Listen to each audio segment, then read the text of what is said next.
talk is about bipolar disorder and a recipe for success. So if you were a chef and you're in your kitchen, you would want to have the right ingredients and know what would go into making something that is going to come out wonderful and delicious. And if you put in all the right things at the right time, you would hopefully see success. And I've learned that living with bipolar disorder, it can be similar, that you need a recipe to succeed with this condition. So I want to talk today about what it takes to be successful, both in my own life of living with bipolar for 22 years, then being a therapist, writing a number of books about the topic, and coaching those to change your life.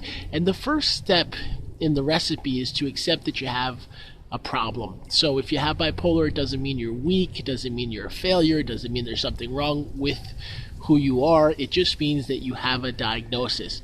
And oftentimes, if you'll talk to your psychiatrist or therapist, they can tell you your diagnosis. Is it bipolar 1, bipolar 2, cyclothymia? And by knowing that, you've figured out what you're facing. You know what you're up against, and you know what you have to deal with. The next step is to take the medications that they prescribe. Often the medicines can help your mood to be stabilized. If you have psychosis, it can help to limit those feelings and to not be as paranoid, or if you're having hallucinations, it can stop them or lower them. The next step is, if you're working with your therapist, to be open with them and tell them what you feel. For me, it felt very depressing, feeling like I was awkward and different, wondering if I would ever get my life back, being curious about kids in my high school, what they were going to think of me. Were they going to judge me as mentally ill and sick? Were I going to ever be able to have friends or date? So having that dialogue with your therapist is vital. The next thing I would say in the recipe for success is to have support around you. If you have any family that's in your life, even if you're angry at them, try to connect with them and talk to them about what you've been dealing with. Ask them to support you, to listen to you, to help you. If you have any friends in your life, talk to them. And then some of us with bipolar don't have anybody. We are all alone. And if that's the case, there's the Depression and Bipolar Support Alliance.